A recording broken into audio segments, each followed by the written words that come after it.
ये कहानी है एक ऐसे बूढ़े आदमी की जिसे एक जेमा नाम की औरत से प्यार हो जाता है और वो उसके साथ गपागप करने की कोशिश करता है। हेलो दोस्तों, आज हम जिस मूवी को एक्सप्लेन करने वाले हैं उस मूवी का नाम है जेमा बावरी, जो 2014 में रिलीज हुई थी। मूवी स्टार्ट होती है और हम मार्टिन नाम के एक आदमी को देखते हैं। वो फ्रांस के एक छोटे से गांव में रहता है। आगे मार्टिन हम लोगों को बताता है कि वो 7 साल पहले पेरिस से यहाँ पर आया था। यहाँ पर उसके डैड की एक बेकरी थी और तब से वो अपनी वाइफ के साथ इस बेकरी को संभाल रहा है। आगे जब मार्टिन ब्रेड बना रहा था तो वो ब्रेड जल जाता है। उसकी वाइफ के बताने पर वो कहता है कि वो चार्ली के बारे में सोच रहा था, कहीं वो आत्महत्या ना कर ले। इस पर उसकी वाइफ बोलती है कि तुम्हें ये सब नहीं सोचना चाहिए क्योंकि चार्ली ऐसा कुछ भी नहीं करने वाला। इसके बाद मार्टिन चार्ली के घर जाता है जहाँ पर वो अपनी वाइफ जेमा का सामान जला रहा था। अब वो ऐसा क्यों कर रहा था ये हमें मूवी में आगे पता चलेगा। तभी चार्ली किसी काम से घर के अंदर चला जाता है और मार्टिन को वहाँ पर जेमा की डायरी मिलती है जिसको वो अपने पास रख लेता है। घर आकर माइकल उस डायरी को पढ़ने लगता है और यहीं से कहानी फ्लैशबैक में चली जाती है। यहाँ पर हम उस दिन को देखते हैं जिस दिन चार्ली पहली बार अपनी वाइफ जेमा के साथ इस गाँव में रहने आया था। अब अपने गाँव में नए लोगों को देखकर मार्टिन उनके पास जाता है और उनसे बातें करने लगता है। एक दिन जेमा और चार्ली मार्टिन के दुकान पर आते हैं जहां पर मार्टिन जेमा की खूबसूरती देखकर उस पर लट्टू हो जाता है। इसके बाद जब मार्टिन घर आ रहा था तब उसकी मुलाकात जेमा से होती है। फिर मार्टिन उसे गार्डन दिखाने ले जाता है जिसे देखकर जेमा बहुत खुश हो जाती है।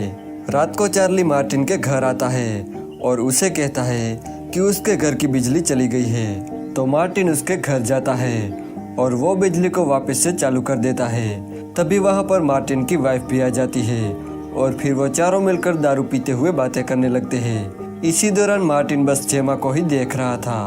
अब ऐसे ही कुछ दिन बीत जाते हैं। फिर एक दिन जेमा मार्टिन की बेकरी पर आती है तो वहाँ मार्टिन उसे पूछता है कि क्या तुम्हें जानना है कि मैं ये ब्रेड कैसे बनाता हूँ। तो जेमा उसे देखने के लिए हाँ बोल देती है।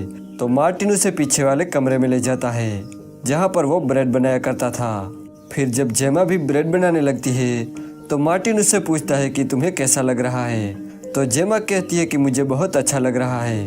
अब उस रूम में बहुत गर्मी थी इसलिए जेमा अपना स्वेटर उतार देती है जिसे देखकर मार्टिन के मन में हवस जाग उठती है और वो जेमा की बॉडी को देखने लगता है। अब ऐसे ही कुछ दिन बीत जाते हैं। एक बार मार्टिन जब अपने घर जा रहा था तब रास्ते में उसे जेमा मिलती है। मार्टिन उसे कहता है कि तुम इतने दिनों से ब्रेड खरीदने क्यों नहीं आ रही हो, जिस पर जेमा उसे बोलती है कि वो डाइटिंग पर है इसीलिए उसने कुछ दिनों से ब्रेड खाना बंद कर दिया है।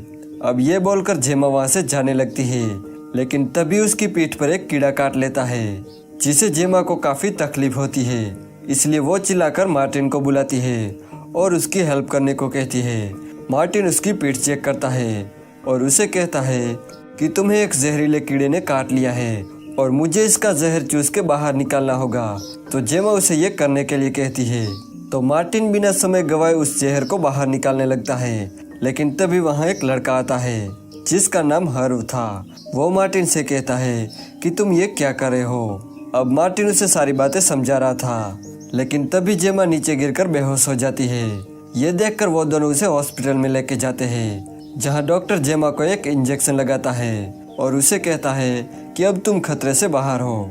फिर जब वो दोनों घर आ रहे थे तब जेमा मार्टिन के कंधे पर सर रखकर सो जाती है। मार्टिन ये देखकर बहुत ज़्यादा खुश हो जाता है। अगले दिन जब मार्टिन अपने शॉप के बाहर खड़ा था तब वो जेमा और हर्व को बातें करते देखता है। उन दोनों को देखकर मार्टिन सोचता है कि जल्द ही इन दोनों का अफेयर स्टार्ट हो जाएगा। फिर एक बार जब मार्टिन कहीं जा रहा था तभी वो रास्ते में जेमा को देखता है जो गाड़ी से कहीं जा रही थी। मार्टिन उसका पीछा करने लगता है। मार्टिन वहां देखता है कि जेमा हर्व के घर जा रही थी। मार्टिन उन दोनों को साथ देखकर शॉक्ड हो जाता है। मार्टिन को लगता है कि जेमा हर्व के साथ वाइन पीने गई होगी पर असल में जेमा हर्व के साथ पलंग तोड़ने गई थी। उसी रात मार्टिन जेमा के घर डिनर करने आता है। तभी वो जेमा के गले पर लव बाइट देखता है जिसे देखकर वो समझ जाता है कि हर्व ने जेमा को जरूर खोड़ी बनाया होगा। अब ये सब देख के मार्टिन सैड हो जाता है क्योंकि वो जेमा को पसंद करता था। अगले दिन मार्टिन हर्व से मिलता है और उसे बातें करने लगता है। हर्व कहता है कि वो पढ़ाई में ज्यादा ध्यान नहीं दे पा रहा, तो मार्टिन उसे कहता है कि तुम्हें तुम्हारे जीएफ को यहाँ बुला लेना चाहिए ताकि वो तुम्हारी पढ़ाई में मदद कर सके। थोड़ी देर बाद हर्व जेमा को अपने घर बुलाता है और मार्टिन उन्हें चुपके से देख रहा था। जेमा हर्व के घर जाके उसके साथ खपाखप करती है। मार्टिन को अब पूरा यकीन हो जाता है कि जेमा और हर्व का अफेयर चल रहा है। अब ऐसे ही कुछ दिन बीत जाते हैं। एक दिन जेमा मार्टिन के बेकरी पर ब्रेड खरीदने आती है, पर वो ब्रेड का एक टुकड़ा वहीं पर भूल जाती है। तो मार्टिन ब्रेड का टुकड़ा देने उसके घर जाता है, लेकिन वहाँ पर वो कुछ आवाजें सुनता है, जिसको सुनकर वो वहीं पर छुप जाता है। जब वो खिड़की से देखता है तो जेमा और हर्व खपाखप कर रहे थे। यहाँ जेमा हर्व को आई लव यू बोलती है, जिसे सुनकर मार्टिन को बहुत गुस्सा आता है। अगले दिन फिर से जेमा हर्व के घर खपाखप करने जाती है, लेकिन खपाखप करने के दौरान जेमा से हर्व की मॉम की एक कीमती मूर्ति टूट जाती है। जेमा उसे कहती है कि वो अपने हस्बैंड से वो मूर्ति ठीक करवा देगी। जाते समय वो हर्व से कहती है कि हमें भागकर लंदन चले जाना चाहिए। अगले सीन में हम देखते हैं कि जेमा को एक लेटर मिलता है, जिसे पढ़ने के बाद वो हर्व से मिलने उसके घर की ओर जाने लगती है। हर्व की मॉम जब घर आती है तो उन्हें वहाँ पर उनकी मूर्ति नहीं मिलती। हर्व उन्हें कहता है कि मूर्ति में स्क्रैच आ गए थे, इसलिए उसने पास में एक आदमी को ठीक करने के लिए दे दिया है। दूसरी तरफ जेमा को हर्व का मैसेज आता है, जिसमें लिखा था कि मैं तुम्हारे साथ लंदन नहीं आ सकता। ये जानकर जेमा को बहुत बुरा लगता है और वो रोते हुए अपने घर चली जाती है। चार्ली को अब जेमा पर शक होने लगा था, क्योंकि जेमा अब चार्ली पर ज्यादा ध्यान नहीं दे रही थी। इसीलिए चार्ली गुस्से में कुछ दिनों के लिए लंदन चला जाता है। इसके कुछ दिनों बाद जेमा से मिलने उसका एक्स बॉयफ्रेंड आता है, जिसका नाम पैट्रिक था। और अगले ही सीन में मार्टिन उन दोनों को सड़क पे किस करता देखता है, जिसको देखकर मार्टिन समझ जाता है कि जेमा एक रंडीबाज है। अब अगले दिन पैट्रिक फिर से जेमा के घर आता है, और जब वो दोनों बातें कर रहे थे तभी चार्ली भी अपने घर वापस आ जाता है। चार्ली जब अपने घर के अंदर जाता है तो वो भागकर बाहर आता है और मार्टिन से हेल्प मांगने जाता है। मार्टिन जब चार्ली के घर में आता है तो वो जेमा को मरा हुआ देखता है, जिसे देखकर वो शॉक्ड हो जाता है। इसके बाद वहाँ पुलिस आती है और जेमा की बॉडी को पोस्टमार्टम के लिए ले जाती है।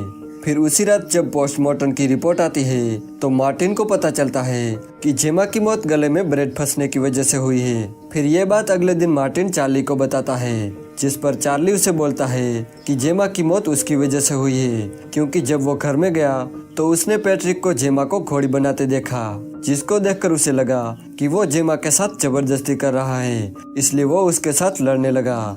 तभी पैट्रिक भी वहां आ जाता है और वो उन्हें बताता है कि जब जेमा ब्रेड खा रही थी तभी वो पीछे से आके उसे किस करने लगा, जिस वजह से उसके गले में ब्रेड फंस गया। और जब वो उसे निकालने की कोशिश कर रहा था तभी वहां पर चार्ली आ जाता है और गलतफहमी की वजह से दोनों में लड़ाई हो जाती है। अब उस लड़ाई में वो दोनों इतने बिजी हो गए कि उन्हें जेमा का ख्याल ही नहीं आया और जेमा की दम घुटने की वजह से मौत हो गई।